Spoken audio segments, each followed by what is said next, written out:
Hi, my name is Mr. Piper, and I'm here to play some recorder with you today. We're going to do three things. First, I'm going to give you a very important homework assignment.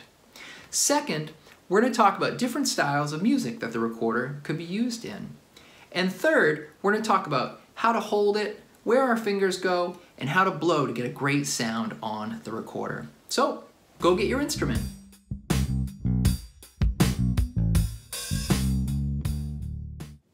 Alright, so you got your recorder, you brought it home from school. Now, your homework assignment, this is very important, is going to be to take it apart. Some recorders are only in one piece, but some can come apart into 1, 2, 3 pieces. And I want you to put it in the top rack of your dishwasher. You might need help from your parent, and you might need to wait a day before you're able to practice, but that's totally fine. So I want you to go wash out your recorder. Go do it now.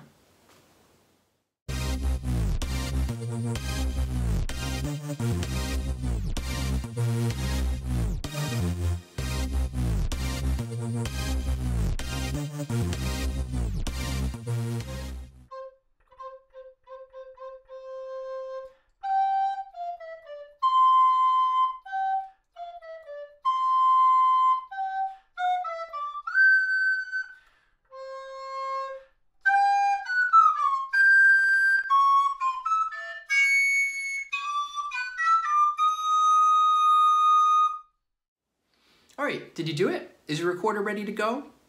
I want to talk a little bit about what the recorder is and the different types of music it might be used in. Some people say, oh, Mr. Piper, that's a flute. And they're not wrong. The recorder is a type of flute. It's different than the one we might see in band, which we'd call a transverse flute. It's played across your face. But all over the world, there's something called a fipple flute. This piece is the fipple. Instead of blowing across an open hole, this helps us so that we can blow in, and this part right here splits the air for us. Take a look at this picture of a fipple. See how the air goes in? And then this part right here splits the airstream in half, making vibrations and making sound. If I play just the fipple or the mouthpiece section of my recorder, what do you think is going to happen? Let's find out.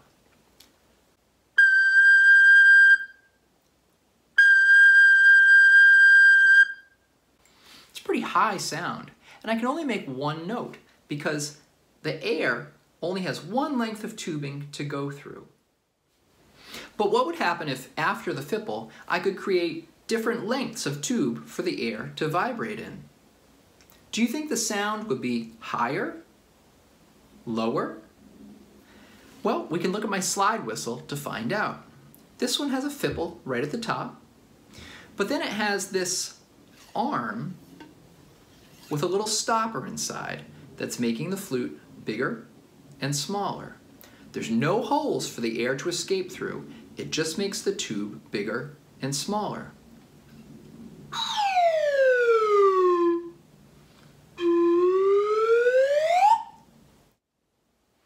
So now, let's talk about the holes on the recorder. Every time you press a hole down, you're making the length where the air is vibrating longer. The air will escape outside the next open hole. If I play from top to bottom, we can hear that the sound goes from high down to low. Watch.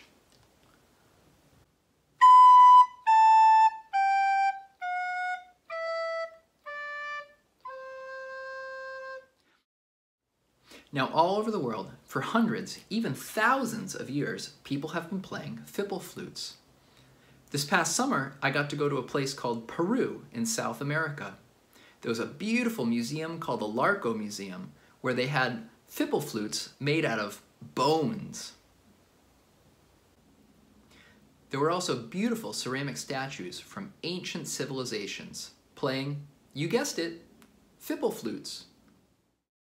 Nowadays, in countries like Peru and Bolivia, and all through the Andes Mountains, you can still hear people play a type of fipple flute called a quena. When I went to Peru and visited a place called Machu Picchu, I bought some quenas and I tried my best to learn how to play.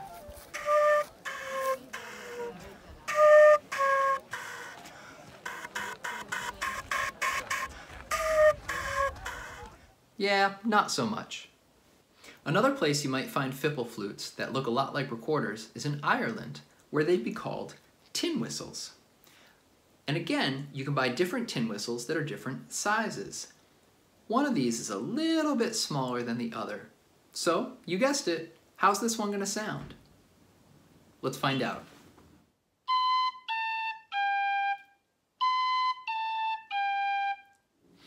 Here's the second one.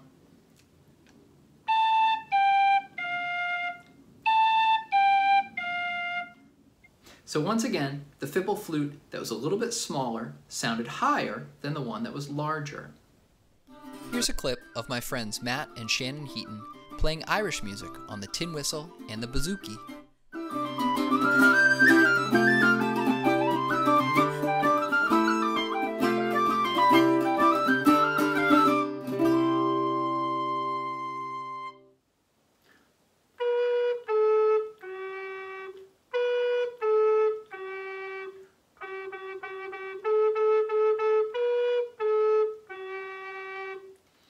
Time for the big guys.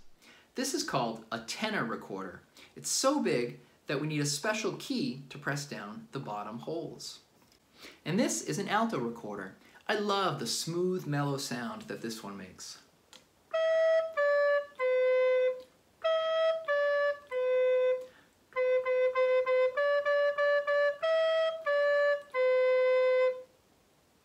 In European classical music, people have played recorders for hundreds of years.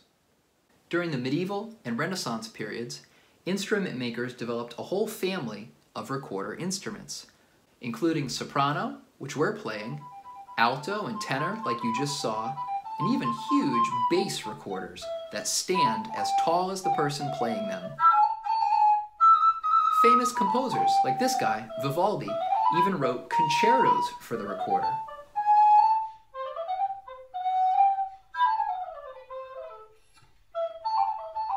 As you can hear, it takes a lot of practice to get to that level. The recorder is a great beginner's instrument, but also capable of really advanced music.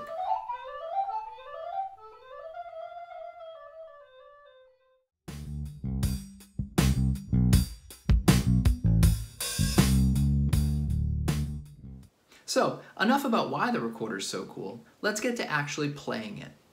Alright, so when we hold our recorder, we need to make sure that our left hand is on top. So make a capital L with me in your hand, and then make sure that that one is on top. We're not going to be covering any holes today, but I want you to get in the habit of keeping your left hand on top. Why do we need to put our left hand on top? Well, it's because cool band instruments like the saxophone, the flute, or the bassoon are all made to be played with your left hand on top. We want to get in good habits now so that later on you could transfer easily to one of these awesome other instruments. Alright, now that your left hand is on top of the recorder, let's talk about the right hand. You could support the recorder with your right hand down here.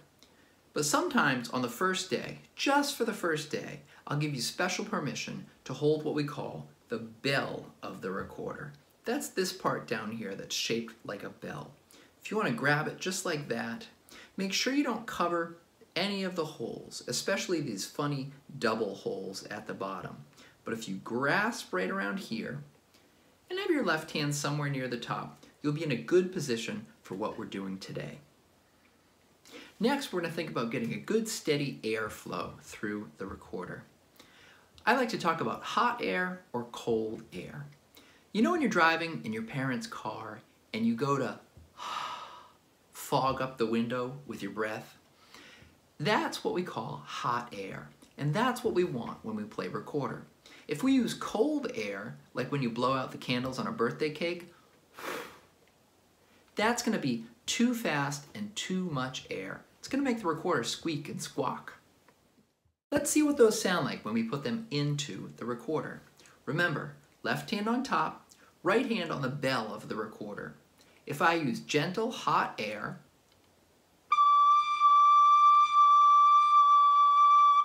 I have no holes pressed down, and I get a nice steady sound.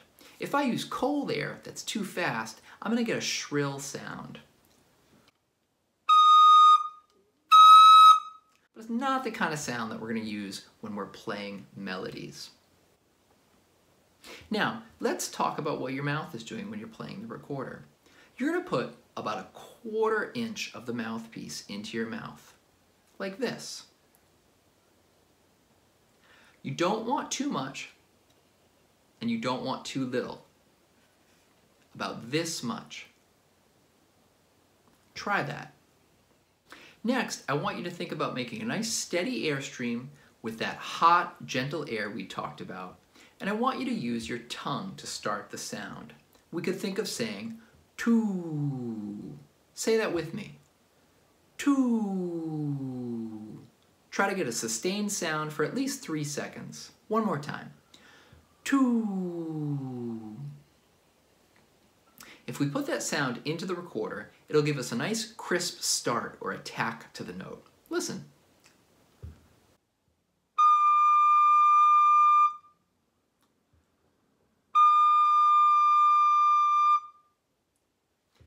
If I don't use my tongue in the beginning, or if I puff my cheeks, I get a fluffy start to the note, like this. This is what we don't want.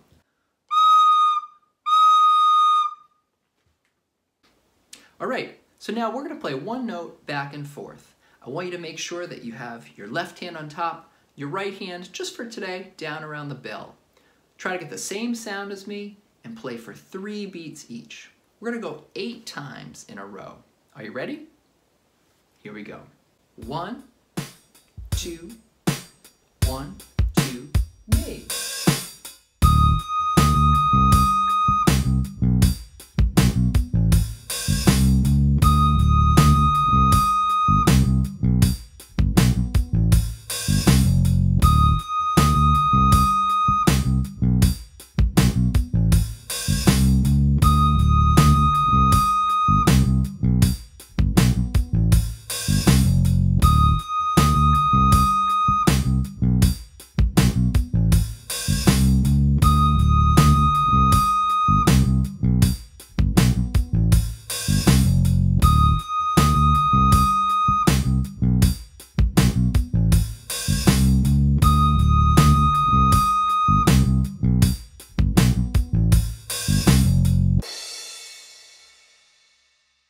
How did it go? Were you able to get the same sound and the same note that I did? It might take a few tries, and that's okay. Back up the video and try as many times as you need to.